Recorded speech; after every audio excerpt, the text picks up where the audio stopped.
Good afternoon, everyone. Welcome to the 27th episode of the Matias Sports Podcast. I have new Bruins play-by-play 98.5 The Sports Hub radio announcer, Ryan Johnston. How are you, sir? Doing well. Coming to you from a hotel room in Nashville, Tennessee. That's so cool. That's so awesome. I just want to say congratulations on getting the gig, working with Bob. I've listened to you guys, even Ty on the hockey show on Saturdays. You guys do a phenomenal job. And I also want to congratulate Judd Surratt on getting the Nesson job.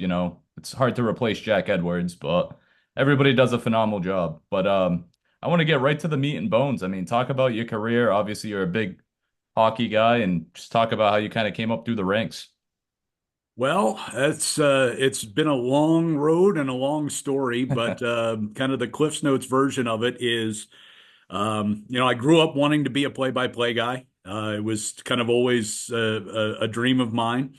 Went to Syracuse University, studied sports broadcasting, and when I got out of school, didn't know exactly where I wanted to end up. Was looking at maybe being a TV sports anchor or something along those lines. And after about 6 months of looking, I stumbled across a job offer from a small radio station out in North Dakota.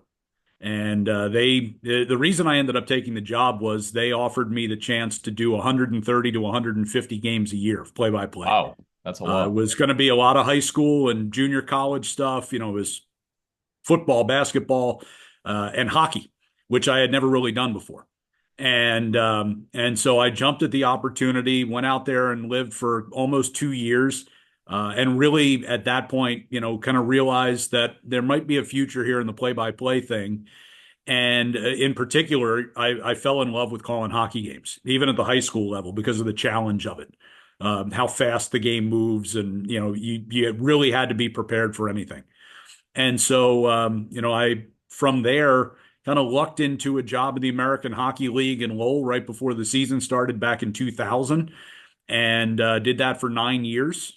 Mixed in 4 summers of baseball along with that with the Lowell Spinners, the Red Sox single A affiliate at the Hmm. time, and then in 2009, the hockey team was getting ready to move, and I got a job doing weekends at the Sports Hub as just an update guy, and that eventually became a talk show host and fill-ins during the week and things of that nature, and then got the chance on a number of occasions to fill in on Bruins broadcast because they knew my play-by-play background. Did a lot of college games over the years, both for the Sports Hub and for Nesson and other outlets around the area, and just kind of hoped that maybe someday that Bruins opportunity would open up. 2017 it did, and I didn't get it. And I thought maybe that was going to be it, that I had missed my chance. But 7 years later, job opened up again, and this time I got it. And I mean, it's so as I said, it's been a really long road to get here, but I wouldn't trade it because the experience has kind of made it that much more sweet that I finally landed in this job. No, that's an amazing experience, from all the way from North Dakota to what was it, the Lowell Devils? I think I remember because Yeah. I seen a lot of AHL games when I was younger, going with like my best friend's family and my dad and stuff, seeing the P Bruins and stuff. But I mean that's amazing. In the year of what, 10, 15 year span, or even 20 now, you're with the Boston Bruins. Like that's crazy. I mean, so you basically started at the Sports Hub when they launched in like '09, 2010. Yeah, I got hired. I think it was 2 days before the official launch of the station. I got hired for just some weekend and fill-in Hmm. slots, and continued to do that. Essentially for the next 15 years. Although my role changed along the way a few times, as I said, kind of more to the talk show variety, and Hmm. but over the last couple of years with a lot of fill-ins on the morning show and the midday show, it really, I think, raised my profile at the station. Did you know like the whole time it was going to be yours, or they were just fielding out opportunities? I mean, with Beasley or 98.5, I mean, I don't know if you can give a little bit of snippet like insight on that because I know the job was posted for quite a bit of time. Yeah, so once Nesson made the decision to hire Judd, the clock was ticking pretty Hmm. hard because training camp was only a few weeks away, I think, at that point. And so I knew the decision was going to have to be made quickly, but there was certainly no guarantee that the job was going to be mine.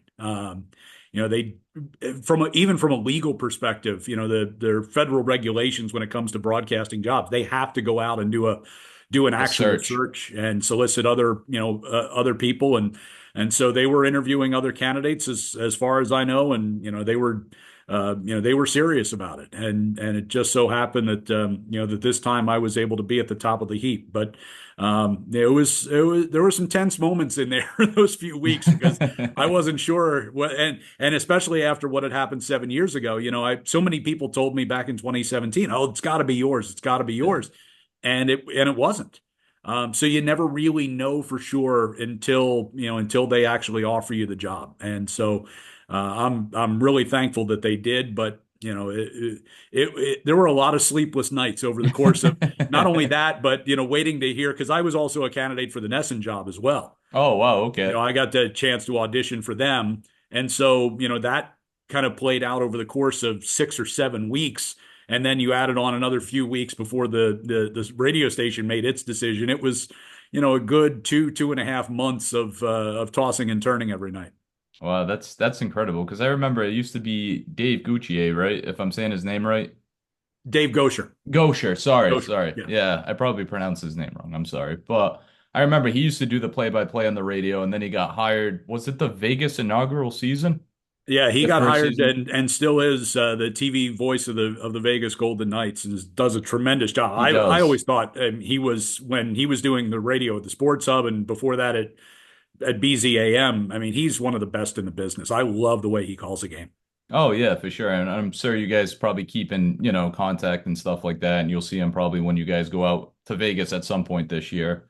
But how heavily have you relied on like Judd, Bob, like everybody at the Sports Hub, seeing this is kind of new to you, even though you got the background from doing college, AHL, like stuff like that? Yeah, everybody's been extremely welcoming. Bob Beers, thankfully, we've worked together a lot over the years Hmm. on the hockey show, which you mentioned earlier. I've gotten a chance to fill in doing play-by-play alongside him a number of times over the years, and we even called a few college games together when I was Oh doing wow. BC hockey for the Sports Hub. We were doing like a game of the week, and there was an NHL shutdown, and so Beersy and I got a chance to call a few games together doing that. And if and so we already knew each other, and so that's helped to make the transition. And same thing with Judd. I mean, we're traveling on the road. You're Yeah. around Judd and Brick quite a bit, Hmm. and Beersy and I obviously calling the games together. So it's been nice to have some familiar faces as I'm getting to know everybody else in the traveling party, from the coaches to the staff members to the players. So you guys, if you don't mind me asking, you guys travel with the coaches, the players, and all like, the social media people, like you guys take like the same charter flight, in other words? Yep, they have the broadcast team and the support people, the producers and director and things Hmm. like that from Nessa, and we're all on the trip with them. So where they go, we go.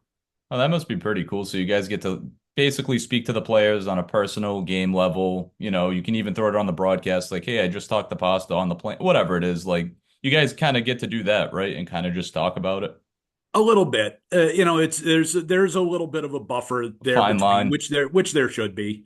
But for instance, the morning of our first road trip of the regular season, when we were headed down to Florida, Hmm. the Bruins signed Jeremy Swayman. He hadn't been at Yeah. training camp, so I hadn't had a Yeah. chance to meet him. I have done my best to kind of introduce myself to all the players. I'm around the locker Hmm. room a lot, after practices and for morning skates and things like that. But he was one of the ones I hadn't had a chance to meet, and he actually, he had signed that morning. They made the announcement at the press conference, and then he had to hustle right to the airport to jump on the plane down to Florida. Yeah. And he actually came back into the media section to say hi to everybody. And he sat down next to me for a minute and introduced himself and asked me, like, where'd you come from? What were you doing before this? He said, I'm looking forward to talking to you, because we do interviews with the players as they come off the ice after a Hmm. win, or sometimes between periods. And he said, I'm looking forward to talking to you on the headset at some point. And sure enough, I think it was his second start against LA. He was phenomenal and was our number one star. And we talked to him after the game. So, it's a building process to kind of get to know those guys and have them trust you.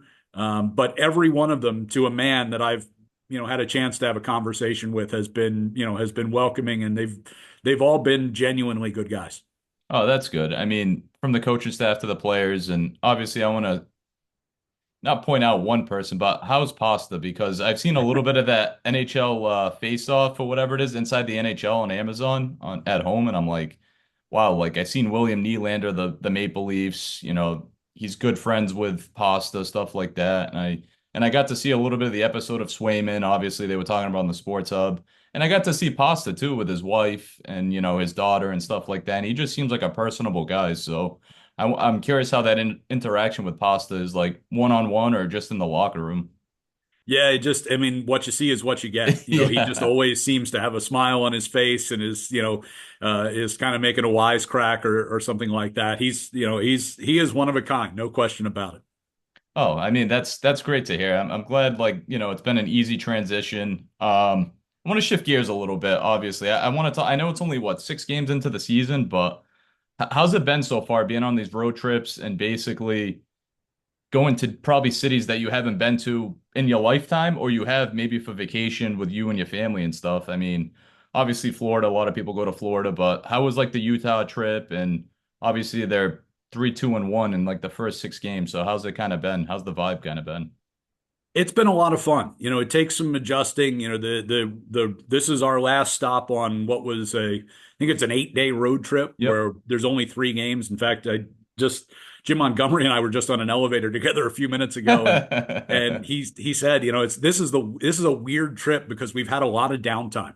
Yeah. Usually you're kind of playing every other day when you're on the Hmm. road. And so it's fly to the new city and, maybe you get one practice in and then you've got a game the next day. In this case, we flew to Colorado on a Tuesday. They played there on Wednesday night. We flew right to Salt Lake City after the game. And then they had an off day, a practice day, and then the game on Saturday. And then kind of same thing. We had an off day. Essentially, they practiced before we left Salt Lake City on Sunday morning, but we have an off day on this as we're recording this on a Monday, Hmm. and then they've got the game tomorrow, and so having those 2 days between games is a lot of downtime. It's good in a way, I think, for the players because they get to spend some more time with each other. Early season road trip like this, I've asked some of the players about it. And they said it can really be a good bonding experience because they get to go out to eat on the road and spend a little time together. Where when you're home, the guys, some of them have families and wives, and you have Kids and stuff. responsibilities at Yeah. home, so you can't necessarily have the whole team together that way. So, I think that's a good thing that can tend to pay dividends down the road later on. But so it takes an adjustment. But as far as the cities, I've been really impressed. I mean, this is actually all three of the cities that we're hitting here in Denver and Salt Lake City and Nashville are brand new to me. I've never been to any of them. Yeah. And the environments at the arenas are fun. I gotta say, Utah, I Really? didn't Huh? know what It to I seems like didn't they know were what to hyped. expect. Yeah, I they really seem didn't know pretty what to hyped. expect. I the arena needs some work It's because because there's of a the lot of Jazz. well, yeah, but Yeah. there's a lot of obstructed view seats. It's not a hockey building, but it's really steep. The upper deck Mhm. especially is really steep, so the sound is really loud in there. The crowd was really involved in the game. It was only their second home game, and they you could feel the energy. Plus, we had one of the best broadcast locations we'll have in the league because there's no real press box, so they put us at Oh, the wow. back of the lower bowl of the arena, and so we're really close to the ice. But I was impressed overall. It was a fun place to do the game, and the crowd was really into it, and so I have good feelings about the direction that franchise is going to go. So you think, staying on the Utah topic, you think once they probably get a name, logo, whatever, if they change from the Utah Hockey Club, I'm assuming, you think they'll have their own arena and then just leave the Jazz maybe at the Delta Center? No, I think the plan, as I understand it, is over the next 2 or 3 off seasons, they're going to do some expanding of that arena and kind of Hmm. revamp it and make it so that it's more of a dual purpose arena because it was just built to be a basketball arena. And so if you watch the game the other night, there's no seating really right behind the nets. I It's did just see that, I want to say, the little I caught the game, yeah. Yeah, because what's back there is the stands that would fold out to come to the end lines of the basketball court. And Hmm. so they just push those back in and cover them up. And so, those are the types of things that they're going to have to fix because, they're missing out on a lot of fan experience and a lot of seating back there. But that will come. And, it's pretty clear, I think, that the new ownership is going to be committed to spending certainly more money than they were in Arizona. They've got a good young team with some talented players that they've drafted over the years, and they have a lot more draft capital to come here in the next couple of seasons. And so I think they're definitely on the upslope as an organization and as a team. I think a lot of players are going to want to migrate there too. Obviously, it's basically the Arizona Coyotes and the Utah Hockey Club, basically. I mean, they just kind of merged, but Arizona is just on a standstill, right? Isn't that what the commissioner said? They kind of just paused the team right now. Right. Yeah, there's theoretically the possibility that the league could land back in Arizona if they can figure out the arena situation out there, but they've had a long time to try to figure out an arena situation, Yeah. and it just hasn't worked for a variety of different reasons. So, Utah as a place, it's funny because you wouldn't necessarily think that that might be a draw, but my partner Beersy and Andy Brickley both played there back when they had an Oh, IHL wow. team there back in the late 90s. Jim Montgomery played there as a player in the early 2000s. They've all said the same thing. It was one of the favorite places they ever played. Wow. They just really enjoyed the city and the area. If you're an outdoorsman, I mean, obviously it's a huge skiing area and things It like is. that. It's actually a fun place to be, and the players seem to really enjoy it. No, that's great. I mean, that's good to hear that obviously it's a new place to the NHL world, but it's been in America for many, many years. But yeah, so I wanted, sorry, I'm kind of jumping around a little bit, but I do want to stay on the topic of the Bruins. My first question is, how come they cannot beat the Florida Panthers? Because it just grinds my gears every single time we play them, and it's always these two franchises just have the most outright hatred, I should say, or dislike, I should say, for each other. I mean, Kachuk gets under Pasta's skin. It's just stated back already 2, 3 years, and it's too long. So, what's your insight on seeing it firsthand the past couple of seasons? Well, there's no doubt. I mean, the rivalry is alive and well. Yeah. And we saw that. I mean, opening night, the Yep. Bruins looked like they were out to settle some scores. And Florida wasn't really interested in that. And, smart for them because they kind of goaded the Bruins into taking some penalties and took advantage of it and ended up winning that game, unfortunately, fairly easily, it seemed like. The game that they played, what was it, 5, 6 days later at TD Columbus Garden, Day, yeah. it was a little bit of a different story. The Bruins, I thought, played well in that game, but made some glaring errors. And it felt like every time they did, the puck wound up in the back of the net. So if they, eliminated two of those errors, they win that hockey game. So, if you go back to last regular season, Bruins beat Florida all four times in the They regular did. season, Yep. and then ended up losing, obviously, in the playoffs, and we know how that all came about. But I think that the teams are very close as far as talent goes. And there's no doubt that the Bruins spent some time in this offseason kind of bulking up their roster for a potential playoff matchup against Florida. They feel like, if they're going to try and win a Stanley Cup this year, they're likely going to have to go through the Panthers. And so, the hope is that they're more equipped to do that this year than they were last year. Now, does that necessarily equate to regular season success against them? No.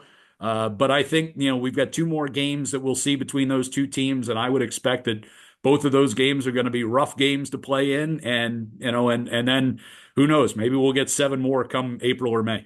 Oh, man, I'd love to avoid them once it comes playoff time, Ryan. I really would, but obviously, my thing is they've turned into the new Lightning for me because growing up being a little younger, I mean, I'm 30 now, but I mean, back in 2011, I mean, we played what, Tampa Bay in the Eastern Conference Finals, and I'm like, damn, Tampa's always got like a thorn, like it's like they're a pain in the ass, in other words, to the Bruins. I'm like, they always give the Bruins a hard time.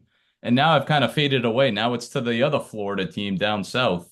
to like Miami or Fort Lauderdale, wherever they are, Sunrise. But I mean, they just grind my gears. I don't know what else to say about it. Florida just I think every franchise kind of has one or two of those teams. I mean, if you go back, in long history, obviously the Bruins in Montreal was that. correct. Yep. If you look at the Toronto Maple Leafs, how do you think Yep. their fans feel about the Bruins? The They hate Bruins them. eliminate them from the playoffs, it feels like on an annual basis. So, Yeah. that's, I think every team kind of has that, that one or two teams that you might say, well, I want to avoid that team in the playoffs, but you also just, I'd really love to get one over on them. And I think Hmm. that's right now the Florida Panthers. I think, if the Bruins can, do end up playing them in the playoffs and the Bruins can win that series, think about how good that's going to feel. Oh yeah, I mean it's gonna make you forget about the 2022 regular season, which they should have won in the first round. But I don't know. It's just that annoying little like older or younger brother that just never goes away for like the Bruins in Florida. But kudos to them. They won the Stanley Cup. It was sooner or later, which in recent years they were what, the President's Cup trophy too, and they just I think flaked out in the playoffs first, second round for Florida. But I mean, it is what it is. I've been dying. I've been thirsting for a championship for the Bruins for the what, 13, 14 years since 2011. I mean, you know how it is. The fan base definitely wants them to win for sure.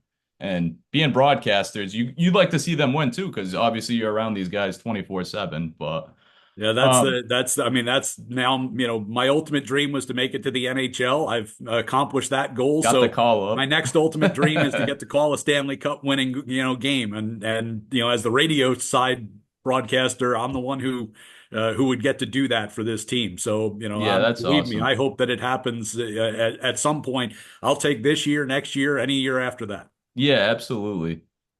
Staying on the whole goalie situation, I know you mentioned Swayman, how he signed right before the Florida game, the season opener. What was the vibe? Probably did you because you already announced, right? You were already the play-by-play right before the Swayman thing. Yeah. Seeing he wasn't at camp, like what was the vibe around the team? I know I'm going a little backwards here. Like, how did players feel? Like, we want Sway here. Obviously, Don Sweeney kind of expressed himself to the media. Management's like, yeah, 66 million reasons why he should be here, yada yada yada. Like going back like a month or two ago, how was it till now, or I should say from then to now, like team wise? Yeah, so I think the players were getting asked about it every day. Yeah, When your number one goalie isn't in camp, there's no way to avoid the topic. And so, they were all saying essentially the same thing, which is, listen, we love Jeremy, we're friends with him. Some of them said, I'm talking to him on a regular basis, but business is business, and yeah, he's got to do what he needs to do. Now, would that have changed at all had this thing carried on into the regular season? I don't know. Because then it is negatively affecting the team and their goal of trying to win a championship. But that was kind of how it was handled through training camp. I was sitting in that press conference the day that Cam Neely said what he said about the 66 million reasons, yeah. and it raised a lot of eyebrows in that room. And it's like, okay, well, he's kind of thrown the gauntlet down. Hmm. Now, in reading some of Swayman's agent's comments after they signed the deal, he said that actually kind of helped speed things along and get them back and talking. So, if that is the case, then great on Cam Neely for doing what was best for business. But at the end of the day, I never really thought it was going to drag out that long because there was, it felt like the Bruins were making a reasonable offer. It feels like Jeremy Swayman ultimately is a reasonable guy. He Hmm. wanted to be paid what he believed was his market value. I think we've seen in now subsequent contracts, if you look at the one that Jake Ottinger just signed in Dallas, it's identical to what Swayman got, 8 years times 8.25. Hmm. And Yep. so I think they landed exactly, or just about exactly where I thought that they would be at the beginning of all this. And to Jeremy's credit, listen, he came in right away and he's been good. That I mentioned that game against Los Angeles. I think it was just his second start. He was the number one star. I feel like he's been by and large the guy that you would expect, and he's done that despite the fact that he didn't get any time in training camp. Yeah, and obviously, the acquisition of Jonas Korpisalo from Ottawa. I mean, how'd you feel about obviously having two number one goalies in a Vezina trophy with Ullmark and Swayman? I mean, they were just like two brothers, the goalie hugs, stuff like that. Do you think the team could have got more for Ullmark with his value st kind of still being high, or basically you get what you get with what they got with return with a first round pick and what is it, Mark Kastlick? Which and Castelic's been No, he's been he's been phenomenal. awesome. I Yes, mean, yes, it's he has. I think that that deal looks better and better every game. It Yeah. seems like, but But no, your original listen, thought looking at it before yeah, the season, like, yeah, listen, I think ultimately, from and I don't meddle in the insider stuff at all. I mean, I hmm leave that to the investigative reporters of the world, but they will all tell you that the value of goaltenders on the trade market just isn't that high. hmm So being able to get Korpisalo, an experienced goaltender who can come in here and back up Swayman and give you some quality games. I know the numbers weren't great in Ottawa, but the team in front of him was not Yeah, great not at great. all. And so, if you look back at what he did in the short time that he was in Los Angeles, if you look back at some of his years in Columbus when he was Columbus, yep. carrying more of the load, he's certainly capable of being a good starting goaltender in this league. And so, and what we've seen of him so far, he has shown, the ability to make some big saves in big moments. And so, ultimately, I think that they accomplished their goal of either Swayman or Olmark had to move on.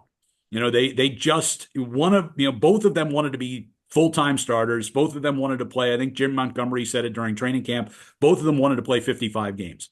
And there's just not that many games to go around. No, if there was 100 games, maybe. I Yeah, it'd mean, be great. I 100 mean, it was total with the such a playoffs, luxury. but yeah, It's such a luxury to have two guys who are essentially 1A and 1B in, for sure. whichever direction that you wanted to go. But Swayman has reached the point in his career where, especially the way that he played in the playoffs, he earned the opportunity to play more than half the games in the year. And so now it's up to him with the new contract to show that he, deserves all of that and I think he will. I think he's an excellent young goalie who's going to continue to get better here over the next few years. Yeah. Will he be starting tomorrow, do you know, or it's too early? They won't know till morning skate, really, right? I would Yeah. assume he probably will, but I don't know. We'll have to wait until morning skate tomorrow if we even find out then. Yeah. No, I mean, it's staying on his contract. I mean, I thought it's pretty reasonable. Obviously, I feel like he was kind of playing a little hardball, and us fans were looking at it like, all right, he's proven he's a number one goaltender. Has he made it past the second round? No, but I mean, I get what Vasilevsky's done. He's won what, two, three cups with Tampa, and he's making roughly around the same, if I remember. I don't know his contract off the top of my head, but Yeah, I mean, obviously, it depends on when you sign the contracts yeah, and all of that. I mean, there's, obviously each year that passes, the deals get bigger and bigger. I mean, if you look at, Brad Marchand's coming to the end of his contract. I mean, what a bargain that is, right? yeah, They've got him for, a little over $6 million. I mean, that's you look at that. If he'd signed that contract, at the same age today, he's probably looking at 9 or 10 million a year. And so you have to kind of figure that stuff in as well. And listen, I know a lot of what was said about, Jeremy trying to set the market for goalies and all of yeah. that. To me, I always thought the fair number was somewhere around 8 times 8, and that's where they ended up. No, I'm glad. I mean, they're both on the same side now as agents, management, stuff like that. But good thing you actually brought up Marchand because I remember him playing in Providence way back when I was a kid. I mean, he's nearing the end. Do you think he's got a couple more years left in him, to be the captain and, stick with this group and push for a cup? Or he just might just hang it up sooner than later? Because I love him being the bully out there. He scores, he's great. Yeah, I look ultimately I don't know how he's Yeah. feeling physically. I mean that will I think ultimately determine as it does for most players about when he's done. He's kind of reached the point in his career where I expect that as they did with Chara and as they did with Bergeron, that it'll be kind of a year-to-year thing, and it'll be up to him to make that determination. The guy I just from the short time that I've been around the team is working his tail off. And yesterday, watching them practice when things weren't going particularly well in practice, He was on a lot of his teammates to, we've got to be So like better. a We've got to be vocal, better. yeah, A vocal. very vocal leader. He's a great guy, great personality. We all, have, seen his interviews and, him joking around with the guys on TNT the other night and whatever. Yeah, yeah, I think I seen that. He's awesome at that, but he's also can be very businesslike. And, he came up, with captains like Chara and Bergeron, who I'm sure were very hard on him early in his career, Hmm.